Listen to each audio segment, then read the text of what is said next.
Welcome. One of the great issues involving the spiritual path is the question, is there transcendence? Is there a transcendent element to life, to our lives, to the world? That's a fundamental question.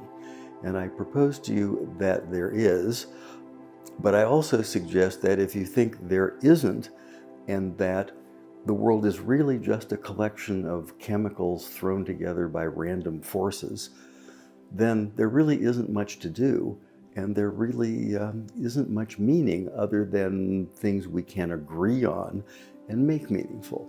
But on the other hand, if there is a transcendent element to life, then getting to know that element and making it part of our lives, incorporating it in the things we do and think and say, and getting to know it in ever-increasing detail and depth is a very good thing to do with life.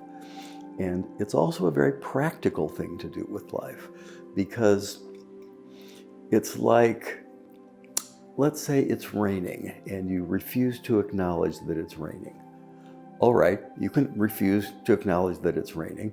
That may lead to your getting quite wet, but you can be wet and still refuse to acknowledge that it's raining. But sometimes you might get wet and cold and catch cold and get some very dreadful disease that you wouldn't have gotten, all because you refused to accept the fact that it's raining. And I mean to put this in exactly that kind of focus, because the fundamentals of existence are exactly that, fundamentals. And these things are very, very important to all of our lives, whether we acknowledge them or not. It, of course, is much better if we do acknowledge them.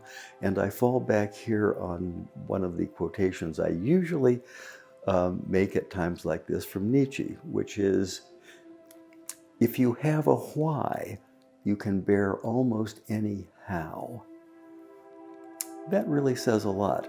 And if the why in your life is an acknowledgement of the fundamental transcendent nature of existence, then you can bear almost any how. We're going to be exploring that topic in great detail as time goes on. And I invite you to ask questions and make your own comments in this process. Let's beat back here.